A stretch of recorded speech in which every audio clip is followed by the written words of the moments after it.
Hello, good morning, good afternoon, and good evening to all our members and colleagues joining from across the region in the Middle East, Asia, and Asia-Pacific. I'm Jeannie Wong, Head of Communications and Events for ACI Asia-Pacific based in Hong Kong.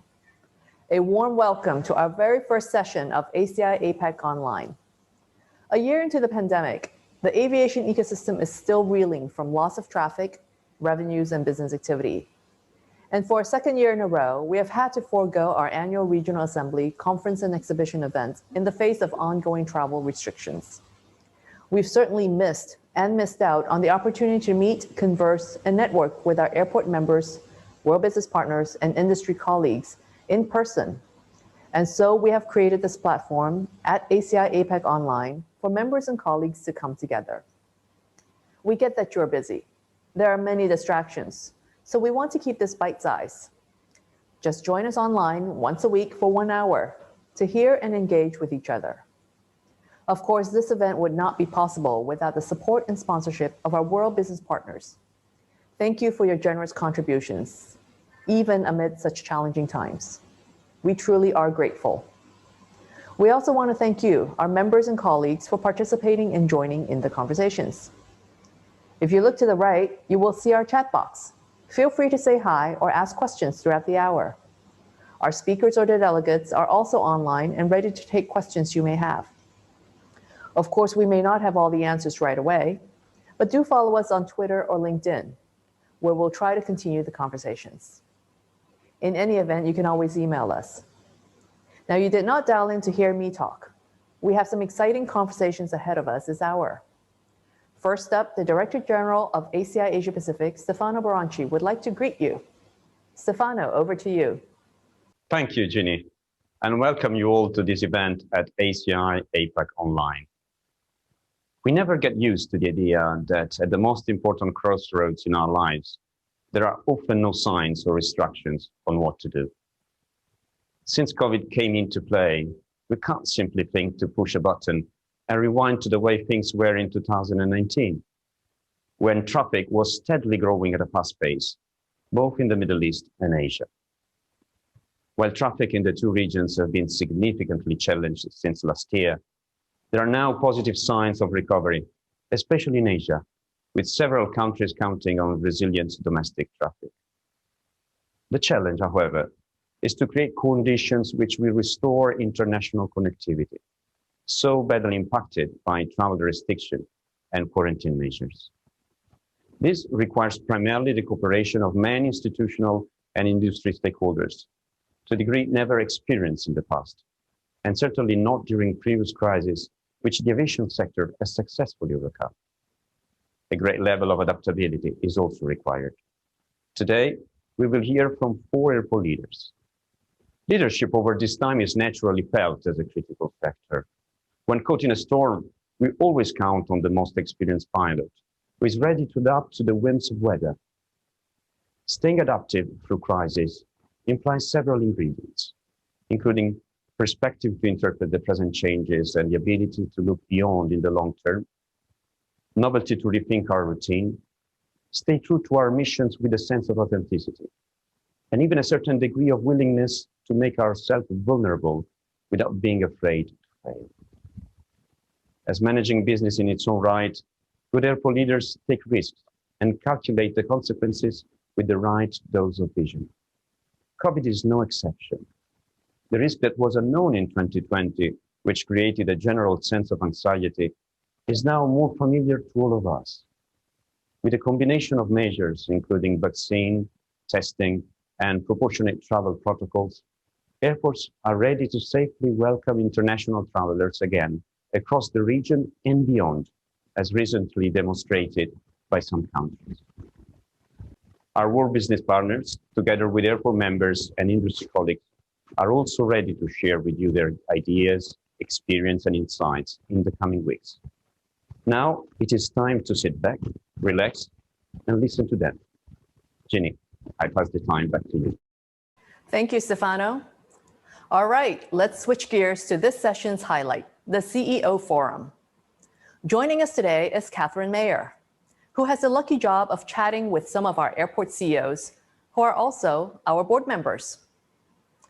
Now, Catherine has the misfortune, or rather the fortune, of being stuck in Hawaii during the pandemic.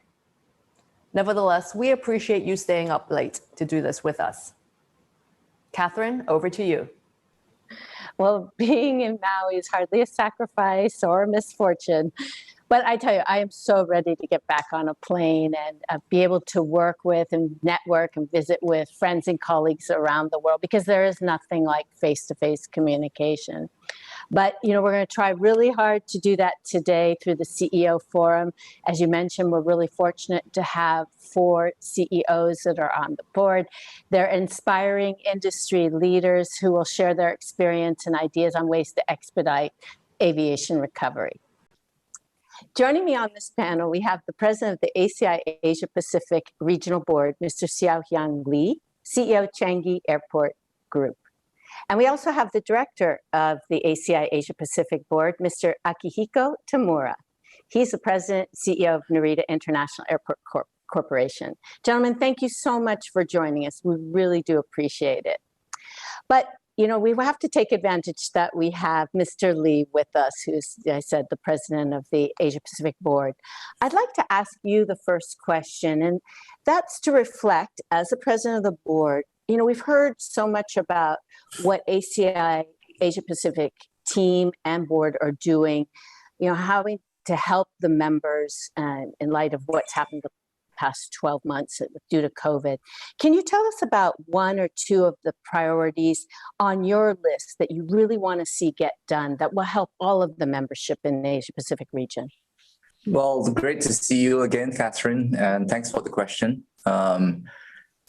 Thinking about it, for the last 12 months, this has been really unprecedented for all of us. And I want to take the opportunity to thank all our members in ACI, because many of you have stayed engaged with us. And I know from our meetings in ACI World, as well as the ACI Asia-Pacific office, we have also been able to find very fascinating ways of keeping ourselves relevant to our members and helping everyone through staying agile, adapting to the many, many changes that we have to grapple with, from keeping our airports safe for our staff, and then our passengers that we continue to serve, even the cargo flows to keep things going.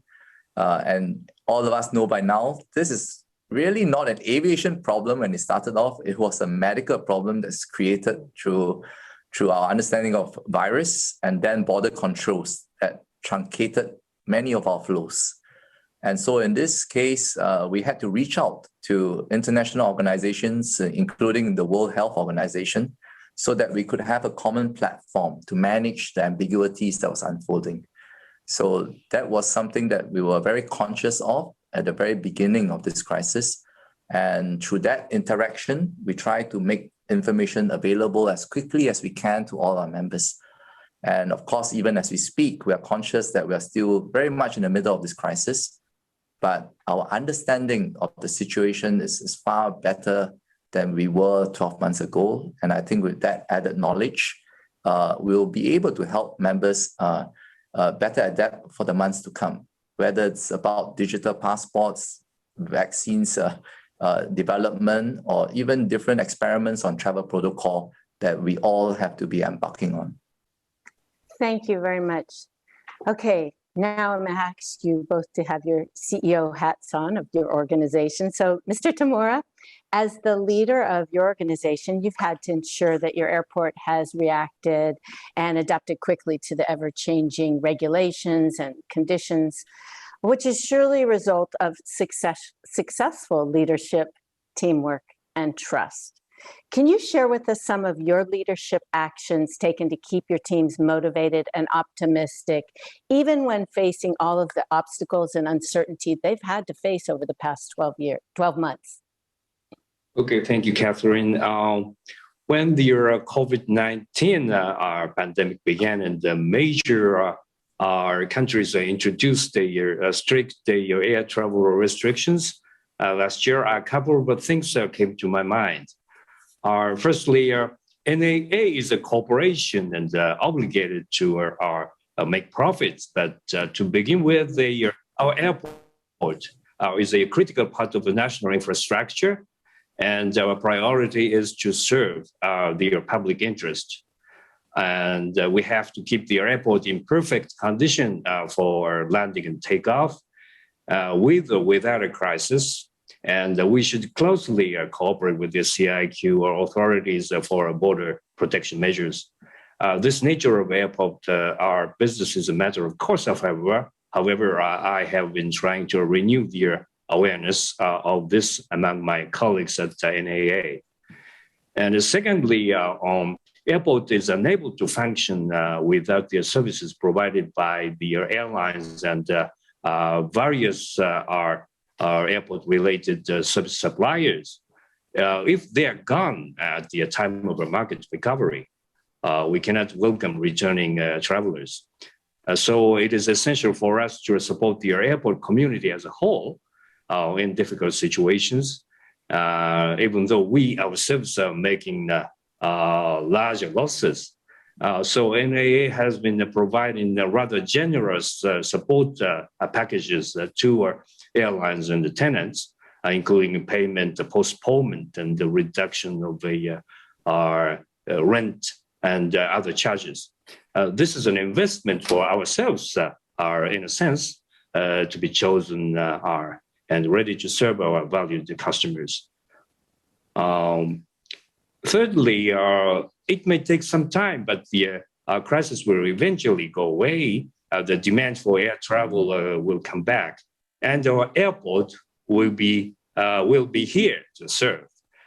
So for sustainable and stable operations towards the future, we need to keep investing from a long-term perspective. And before the pandemic, we had the aircraft and the passengers rapidly increasing. And so we were very busy tackling short-term problems popping up every day and had little time for long-term planning. But since last year, we have taken advantage of the business slowdown and have been working on long-term master planning over facility development. And also we came up with the long-term goal of achieving a net zero carbon by 2050. So in this way, we have tried to keep the company moving forward without losing sight of our common goal, even in a time of crisis. Yeah, really, really important. And certainly being able to do that long-term planning without having to worry about the day-to-day crisis that pop up, like you said. You know, Mr. Lee, please feel free to add anything that you would like to comment on for looking back the past 12 months. But I think it would also be interesting for our audience to hear how your leadership activities are going to evolve in 2021 because of, as been already referenced, we have more people getting vaccinated. We are talking about travel bubbles. Technology is certainly changing the way we are traveling. So not only looking back, but maybe a little bit looking forward over the next 12 months. Yep, maybe just a couple of words about looking back. Last year was really a survival mode for everyone and understanding what was happening. As I said, personally, I had to pick up my biology books once again and understand what viruses and DNA is about because it was impacting us. It wasn't an aviation problem, and then it became an aviation problem. And we all had to learn about viruses, and because without that understanding, we could not reopen safely. So that was quite exciting, but in some sense, maybe there was continuity as well, because as with all airports, we always took contingency planning seriously. And there are very few scenarios more intense than dealing with, for instance, an aircraft incident at the airport. I think that developed instincts, operational processes that was relevant, even though in this case, it was a virus. The source of disruption was a viral, but yet there were a lot of commonalities. And I think that probably helped us manage change and ambiguity in a very positive way. I would say many airports were also transforming rapidly well before the onset of this crisis, whether it was managing technological disruption and making sense of it, and applying it in such a way that moves us forward. And again, that was dealing with ambiguities, as all startups have to do. And in some sense, I think that allowed us to manage this crisis, I wouldn't say as if it was business as usual, and yet there were commonalities that allow us to pivot quite naturally. And in that sense, looking ahead, I would say there's more of the same. Although I think this year, all of us can be ready for takeoff. Because last year was survival, but now, armed with the understanding we have about the virus, the dramatic breakthrough of vaccines, we have cards that we didn't have 12 months ago. But a lot more innovation is still required at all levels. If you look at the last 12 months, there were really only two models. Countries that kept themselves safe by closing the windows completely. Or countries who thought they could open the windows and ride through the storm, but this virus was so insidious that it wallops you. And you could open for 1-2 months and then the explosion of numbers and you had to close again. But both of these techniques are not fully sustainable going ahead. We need a third way. And I think we can craft a third way. With the new developments in vaccine, testing technologies, and a better understanding of adapting travel protocols, I'm quietly confident that this year, I can't predict month by month, but I'm almost convinced that we will be able to plot a more sustainable reopening for everyone. Just an add-on question for that point. Do you think that it will be regionally led? Like, for instance, do you believe that possibly the opening would be softer and it would start first in Asia and then maybe follow to Europe or the Americas? Or do you really think this is going to be we're all going to go at the same time? I think there will be differences, not just because of technology, but there was a lot of talk about the divide and inequalities, but it's more than just that. There are society values and risk management that's involved and has to be negotiated society by society. There is different start states. As I said, there were two approaches that you could have taken last year. Some countries took one approach, the other the other. If you are a country that closed your windows, you kept yourself safe, you start with a different start point. You are feeling quite comfortable now, but yet you know this is artificial.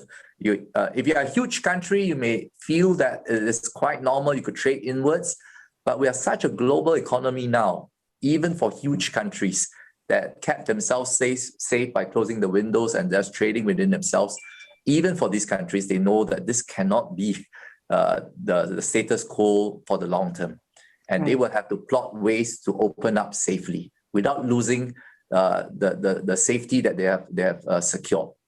For countries that were already trying to open up, but they couldn't quite do it in a sustainable way, now with the vaccines, that has given them possibilities that they never could.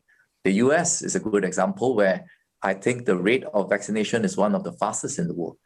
So that would put them in a very interesting position to open up this time in a way that's more sustainable than they could last year. Yeah. Mr. Tamura, again, if you want to add anything to that, if not, I'll go on to the next question. Do you have anything more to add about looking forward? Well, of course, even at this stage, the pandemic continues to spread, and that is partly due to the emergence of new variants. Yeah. And so our priority is still on infection prevention, strict border protection measures. But simultaneously, we can see some countries are recovering in terms of their economy because they are kind of ahead in terms of their vaccinations for the general public.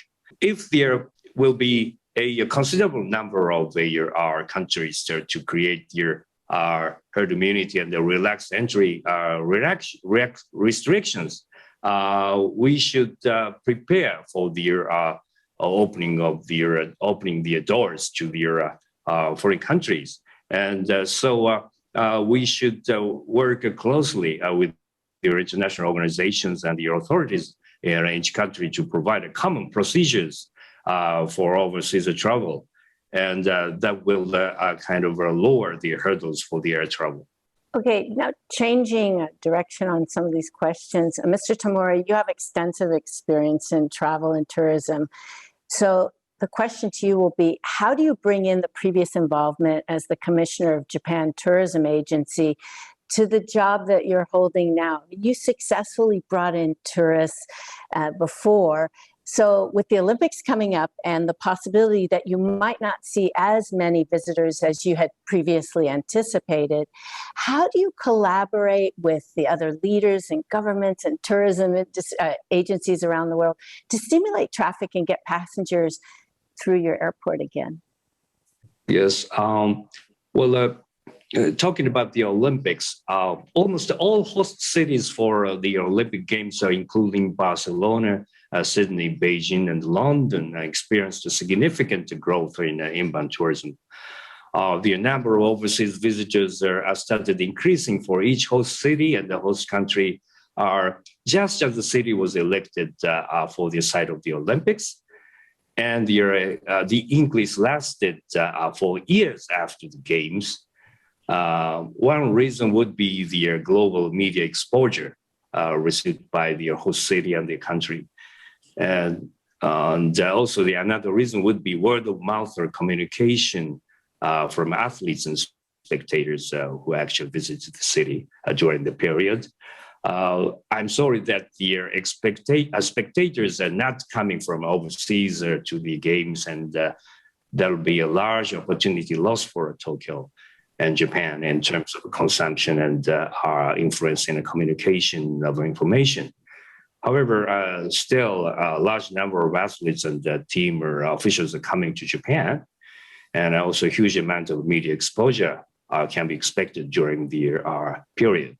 So this will still be a precious opportunity for the country to promote inbound tourism.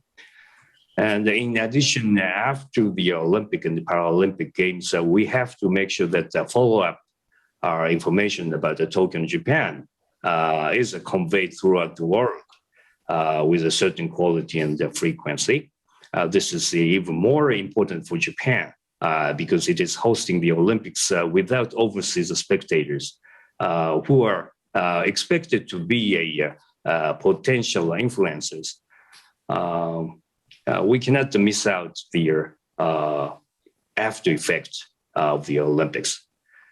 And also, I told you earlier, we need to, prepare for the resumption of the air travel, and we should introduce the internationally common procedures and also the interoperability of the our digital certificates for vaccination and negative test results and so on, and we should cooperate with each other. Yeah, digital health certificates. Yeah, absolutely. Which is a great segue to Mr. Lee, because one of the many things that I most admire about you is your love for technology and innovation and how you share that excitement and passion with your teams. And I remember that from other events that we've been to together. But innovation goes beyond technology for you, which is another strong leadership quality, such as your recently introduced glamping at Changi program. How important is this sort of innovation, motivation, creativity to your leadership style? I'm glad you heard about that crazy innovation we had, but it was a precious innovation for us. We always dreamed that the airport could serve far more than just putting you on a plane. We believed that well before this crisis. And in some sense, we challenged ourselves. Yes, this crisis, the border controls were shut, but we went back to our raison d'etre and said, who are we as an airport? We are more than just a bus stop, if you know what I mean. We serve that function of putting you on a plane seriously, but we are far more than that. And we said, and if we truly are that, we should be able to demonstrate that we can bring crowds back to Changi.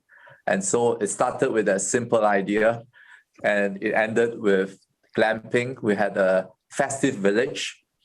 My CFO was checking how much we are spending because we were negative cash flow at that time. But I told her, if this is who we truly are, it was worth investing. And we didn't regret. It was a lot of work because we had to meet all the safety protocols that in Singapore was taken seriously. It was tough enough to do a glamping event. To do it in the middle of COVID is a bit like trying to do Olympics in the middle of COVID. So I wanted to encourage Japan. I think your decision to carry on with the Olympics will inspire the world. Yes, we loved spectators, but it was far more than that. And I think the world will be inspired by what Japan does. And so it was in our mini experiment with nowhere near Olympics. We just started an idea of having people spend overnight at the heart of the airport, even though, in December, the virus was raging and we were beginning to have variants from London and stuff. But we were determined to do it safely at the same time in a way that Singaporeans could feel they have a bit of a Christmas holiday. At that time, we were still hoping that maybe the travel bubble to Hong Kong could come through. In fact, it was planned for middle of December. But of course, in the end, there was a cluster that broke up in Hong Kong. We postponed it. But never mind, even without tourists, we were experimenting. In any case, we thought if it works for Singaporeans, it will work for tourists too. And that was part of our dream. And in the end, 5 million people visited us in December. Now, that may not be a big number for a huge country, but don't forget, the whole population in Singapore was only 5 million. And we had hardly any tourists. So it's probably 2 million Singaporeans with families visiting us a few times over December. And it was amazing. And it was surreal because next to it was an operational terminal, which was almost empty. And that should have been the normal equilibrium. But when you came to the parts where we had the village, it was festivity, but done with the safety measures and everything was safe and people had fun. And it was great for the airport community. What we lacked was giving everyone a chance for our visitors overseas. But don't worry, we will have future editions because we were so excited about it. And we'll probably do a rerun when the borders open again. And then people like me can go. But see how excited and passionate you are. It's infectious. But I have been asked to ask you, did you spend the night? I sure did. In fact, I spent 3 nights.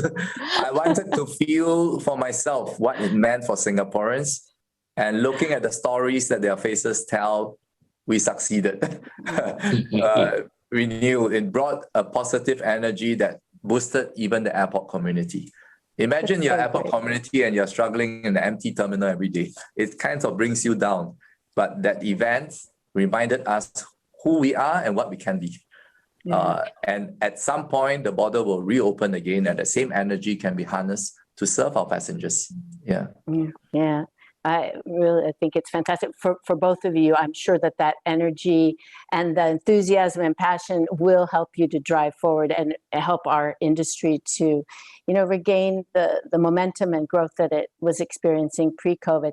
So one last question, real fast, just as a way to kind of wrap this up. COVID has forever changed our lives, whether it's the personal lives. So you said you started looking at your medical books again, how we work, how we travel. Obviously, it's all going to change. Tell us how you've responded and what you have changed in your own leadership approach, your style, your strategy, because of COVID. Because of COVID. Oh, because of the last 12 months. It doesn't have to be because of COVID. Hopefully you didn't catch it. So, but how has it changed your style of management? I mean, our lives have changed. That's a tough question. I know. Makes you think. Well, go ahead, Mr. Lee or Mr. Tamura. Yes, can I answer to your question? It's not straight. Directly related to our style of your management, but I must confess that it used to be a kind of old-fashioned as far as the way of working is concerned. And before the pandemic, we were accustomed to meetings with the three C's.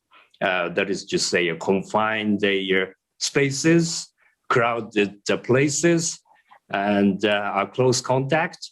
All of these should be avoided in the era of COVID-19.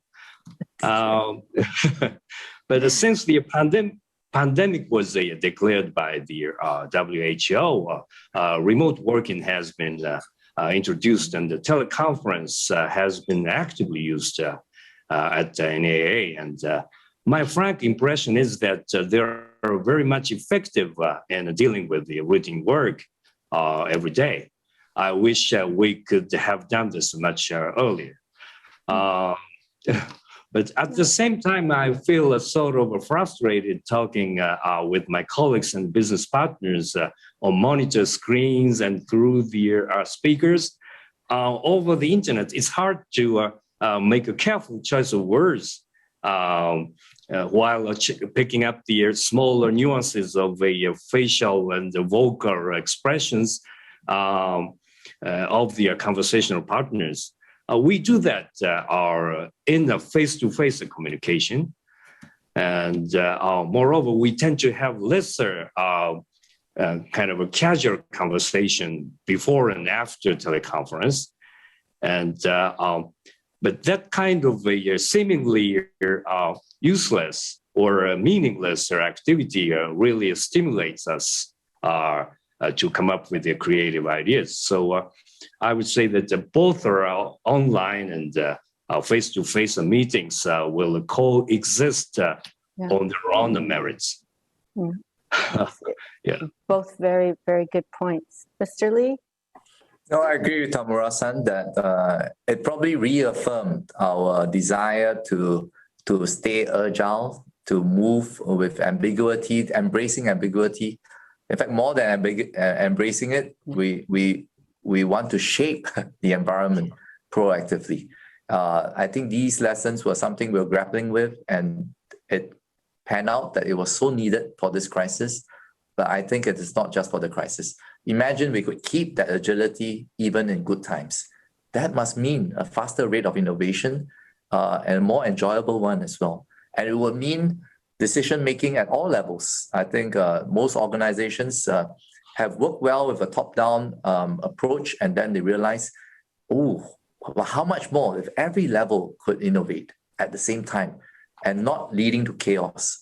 And this crisis needed that. If we were waiting for just the governments to work out what it meant, it will be all over. And within our organization, everyone had to seize the moment, understand the mission, and then apply it wherever you are, whether you are in the air side, you're in the terminal, you're planning a new development program. And yes, it's narrowly focused on COVID, but I think looking back, these principles of managing ambiguity and moving the organization forward should stay with us. Yeah. Oh, thank you so much to both of you. It's been fascinating. We've learned a lot, really interesting conversation. But unfortunately, we're out of time. So again, thank you, Mr. Lee, Mr. Tamura, for joining us today. Thank you very much, Catherine. Thank you, Mr. Lee. Thank you. Joining me are two directors from the ACI Asia-Pacific Airport Regional Board, Mr. Mohamed Yusuf Al Binfalah, CEO Bahrain Airport Company, and Dado Mod Shukri Mod Saleh, Group CEO, Malaysia Airports Holding Company. Gentlemen, thank you so much for joining us. Very fortunate to have you here. Pleasure to join you. Great. Now let's just jump right into the first set of questions, which address your actions as leaders of your organizations. And I'm going to start with you, Mr. Al Binfalah. You know, the past 12 months have been so challenging, but as CEO, you've had to keep your teams motivated and optimistic, even when facing obstacles and uncertainty. How did you ensure that your airport reacted and adapted quickly to the ever-changing regulations and conditions? I mean, can you share with us some of your leadership activities and skills? Sure, it will be a pleasure. Thank you for hosting me first. I think the extent of the pandemic and the crisis that engulfed the aviation sector since last year, and the ramification of it have not yet sunk in. I think we will continue to live with some of its impact for the next few months, if not beyond. And the other aspect in responding to it is that, unfortunately, you cannot find any playbook that can help you in designing a response for such a global crisis, despite all the efforts, I guess. So, to start with, I think it was very, very important for us as leaders in this sector, in this industry, to rely first and foremost on science and expert advice. This was very fundamental from the beginning, is not to go after any theories in responding to the crisis and rely on expert opinion from organizations such as the WHO, for example. And then try to design a strategy in response to the crisis built around short to medium term objectives. We in Bahrain have one single commercial airport. So for us, the strategy was very straightforward. We must keep the airport operating 24/7 without any intervention. We responded at the very beginning of the crisis in February of last year by organizing repatriation flights for Bahrainis who were stranded outside the island. We then moved to work on communication within the airport community. You know, airports are a bit complex environments with many stakeholders. And we designed a plan that was basically structured around maintaining the airport running, making sure that we have a risk assessment-based response to the evolving situation.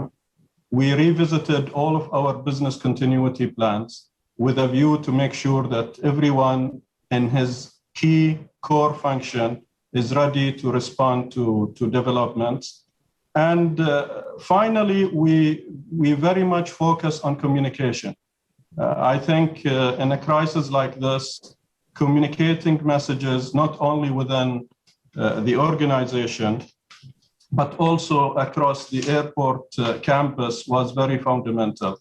And that would not have been possible if we didn't take care of the airport staff safety at the very beginning of the crisis. So that was the basic response by us, and we believe that it has paid off handsomely since then.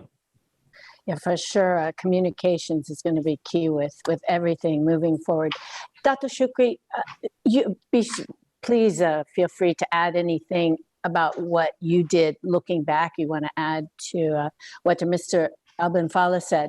But I think it would also be interesting for our listeners to understand how your leadership activities are going to evolve in 2021, because let's face it, things have changed. I mean, we're having more and more people vaccinated, we have travel bubbles, we have technology. I mean, all of this is going to impact your leadership. And so please, talk about the past, but also maybe share something about the future. Thank you for having me. You are right there. In fact, this pandemic is something that is really unexpected for so many of us. For myself, I've joined Malaysia Airports as CEO early last year, and suddenly the pandemic happened. So it was almost like welcoming me to the job in a way. So that's true. 2021, we have learned so much last year with what happened. And of course, last year, our focus were a lot more with managing the health and safety part of it, but also being in a situation that we have never been before, we focus a lot more also on the liquidity of the company. So we spend a lot of time actually positioning our existing businesses that we have, trying to understand in terms of the services that we have, what we could do, what we could not do, and how we're going to ensure that the services continue to be provided despite the constraint that we have. So practically, we take a look at each and every service that we have and try to understand whether those products and services are able to continue to be delivered going forward or not. But we have done fairly well last year, albeit with all those challenges, we continue to position ourselves well. At one point in time, our terminal looked more a bit like mini hospitals, I must say. So it doesn't look like an airport terminal at all. So we need to learn the new SOPs, how things are being run at the airport. We have so many authorities that we have to work with. We had to change last year the way we've been running airports, not the way that we've been run before. And we have to really reset the entire businesses that we used to have. And this is why last year I did call last year as the year of reset. I call ground zero reset as far as our businesses is concerned, because never before in our history that we actually pretty much having to reset the entire business activities. So it is quite eye-opening to all of us, I must say. Do you think that because you were new to this position, not the industry, because I know you have a lot of industry experience, Correct. but coming in new might have actually been to your advantage because you weren't hung up on the way things always used to be? You know, you have fresh leadership. Was it well received? Yes, in fact, you are right there. I look at it from the perspective of aviation being the core drivers of the revenue for an airport operator. Nonetheless, we try to explore what are other means that we could diversify the revenue stream. In fact, this crisis, I've shared with our team, we should not waste the crisis that we have. We should really use it as a way for us to restart. I can imagine in the past, it was so difficult to start off something new. Reason being, we were so comfortable with the way things been done, and those businesses been run profitably over the years. And when you want to try something new, there's always that desire and fear that you might do something wrong, and what would the impact be to the organization. But when we were pushed to the corner, like last year, we have tried a lot more new things in this organization, something that we have not tried before. And we understood the businesses a lot better because this time around, we actually go to the ground, really go to the details of the transactions and everything that we have been doing over the years. And you'll be surprised that those things that we have thought over the years have been extremely profitable. They were not really that profitable after all. And surprisingly, also some actually been losing money for so long. But because of the overall profitability of the company, we at that point in time were not able to see those things. So I always believe that the pandemic actually also providing us with the rare opportunity to have better insight of the various activities that we have been doing over the years. Before I change topics, Mr. Binfalah, do you want to mention anything about moving forward? And you know, is there a evolution in the leadership activities?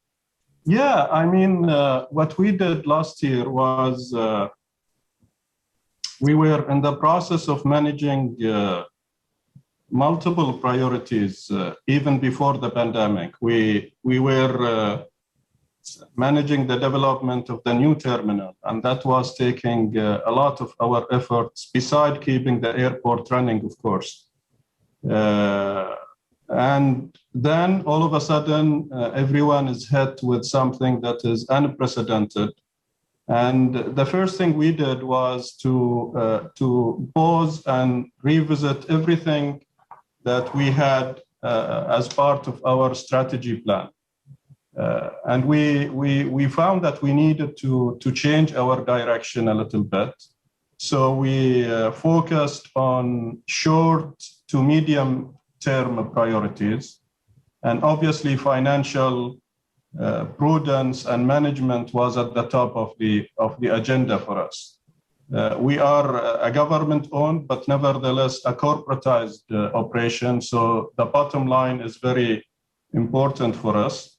And since then, we have came up with a number of actions and initiatives. They will continue to be our priorities for this year. And of course, the movement or the transfer to the new terminal building has opened up opportunities that were not there. And these will also be, if you like, the positive side of the evolving situation. It's we have a brand new building. It's full of optimism, I would say, and it is driving us every day to think differently in response to the situation. And I think that's a great segue, because my next question was going to be about your brand new terminal, which I understand is 4 times the size of the original terminal and has so many unique features, including enhancing your customer service and experience. Most airports would have just shut down, or at least put on hold, a major complex project like you completed during the pandemic. So, give us your thoughts on how it was to accomplish this through a global crisis, and if you have advice for other airports that are thinking about how to, go through these kinds of projects.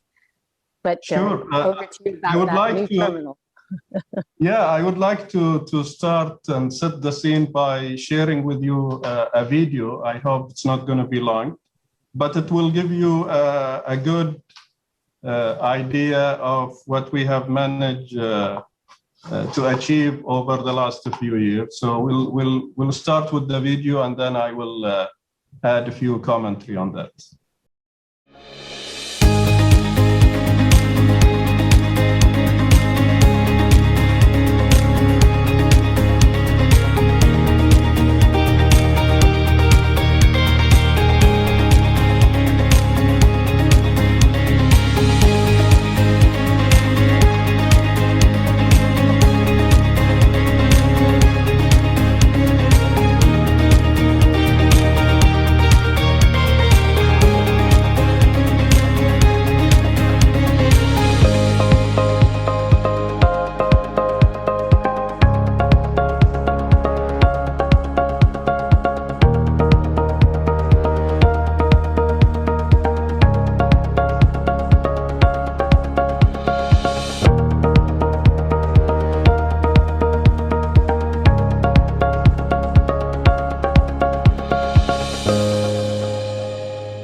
This has been quite, I would say, gratifying journey in being part of this project. The project started back in 2014 when we appointed the project manager and design engineer, and we broke ground in April 2016. And if there is anything that makes me proud of being part of it are 3 things, I would say. One, we've managed to pull the whole project through within budget. We did it in a relatively record time for a project of this size. And along the way, we managed to create capacity within the organization. So we invested heavily in human resources because we thought that the project was an ideal platform to bring fresh graduates and put them through the life cycle of the project from the very early design stage, moving into construction, and then going into testing and commissioning, factory acceptance, until we transferred operation on the 28th of January of this year. Of course, we had challenges. Towards the end of 2019, we were in the process of starting public trials, ORAT trials. And this was quite an exciting initiative. We launched a national campaign to recruit participants. We started compiling the database. I was in a place where, in a tent, to brief the participants on what they are about to take part into. Everyone was excited until COVID kicked in, and we had to call all of the public trials off. The irony is that in response to the pandemic, we used all of the facilities we built for the trials as first response facilities to deal with arriving passengers and carry out all of the testing and screening. Today, we transferred in January, towards the end of January. The terminal has been running seamlessly since then. We are very proud of the way in which the operations have been transferred. And I hope that your audience will find the opportunity one day to visit us and be our host to show them around. Well, I'm sure everybody would love to see it. It looks beautiful, by the way. And Dato Shukri, well, you might not have opened a terminal, but I know that at all of your airports, especially KLIA, you've kept really busy with some new implementation of innovative and new technology solutions. I mean, there was the ultraviolet disinfection, you had 3D sensor technology, passenger reconciliation, single ID, tokens, and you're working with Malaysia Airlines, which I think is great, so great collaboration. And through all of this, you still managed to be within the top 10 of the ACI ASQ Award. So fantastic. We know you weren't just sitting idle. What are your personal reflections about driving forward with these kind of projects, especially the innovation ones, during a pandemic? What can you share with our audience? Thank you, Catherine. In fact, looking back at those challenges, of course, the natural reaction initially when you are faced with the pandemic, of course, try to stop or try to postpone some of those projects that you have planned from the very beginning. However, we really took a position that we look at, especially adoption of technology, as not really an option. I think in the past, pre-pandemic, many of us look at technology maybe something that is an option for you to improve your services. But the pandemic actually gives you new perspective of technology, and the way we see it, it becomes a necessity. So it's no longer about, well, I want to have this technology in my airport or that technology in my airport. It's not about that anymore. What we realized last year was that if we want to regain the confidence of the traveling public to continue to use our airports, we have to have those technologies in place. And realizing the importance of those technologies, we decided that we'll still push ahead with the investment in those technologies. So we plan carefully, we look at the airports and prioritize those that requires those technologies to be in place, and we install those equipment and also assets to ensure that we could actually instill that confidence in the eyes of the public when travel at our airports. So the challenge that we have, of course, we are running 39 airports in the country, and also one big airport in Turkey. So we also learn from each other, from various airports that we have, and see the technologies that could be appropriately adopted at each airport. So it is a learning process. And a good thing about it, we come to an agreement that it's no longer about luxury or having technology at our airports. It's no longer about having to opt for it, but it's a must. And that's the stand that we had last year, and we'll continue to do that. In fact, beyond technology, even the reinvestment, replacement of critical assets that we have, we also decided to push ahead with those replacement of assets, such as our baggage handling system and also our aero train. So we decided that, notwithstanding the fact that those investments might cost a couple of $100 million, we decided that we still push ahead with those investments, because this is in fact the best time to replace those assets when the volume of business is actually fairly low. And we plan to go ahead with those investments. That's fantastic. Well, I think time is up, but I would just love to ask a really quick question of each of you. And that is, obviously, COVID's changed all of our lives, personal work and the industry forever. Is there one thing that's changed in your leadership style, in your activities? Ooh, making you think. Mr. Binfalah, is there one thing that you've noticed that's changed about you since COVID?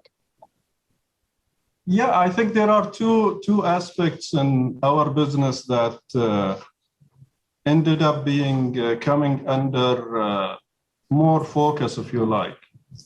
One is definitely